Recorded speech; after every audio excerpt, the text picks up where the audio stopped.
Welcome to Chillin' 101. We hope this video helps. You start by confirming your license and the phone system add-on so calls route correctly. Once done, plug in a headset or pick your built-in mic and speaker. This reduces echo and improves clarity. Next, sign into the Teams desktop app with your work or school account and navigate to the Calls tab. Make sure Presence shows available so colleagues can reach you. These first steps get permissions, hardware, and the right interface ready so you can place a call immediately. Now you place the call, type a number, search a contact, or tap a call button inside a chat. During the call, use on-screen controls to mute, put on hold, transfer, or merge into a group. These manage multiple participants and preserve continuity. If you need to switch audio devices, click the device menu and choose your headset or speaker. This avoids dropped audio.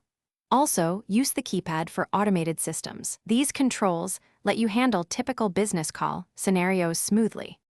Finish by configuring voicemail, call forwarding, and ring settings so missed calls are captured and routed. Once configured, review call history and any recorded meetings or transcriptions to save action items. Make sure your caller ID and emergency address are correct if allowed by your admin. If something goes wrong, like no audio, restart Teams, reselect the correct device in settings, and reconnect your headset. These steps resolve most problems quickly and get you back to clear calling. Thanks for watching. Consider subscribing if we helped you.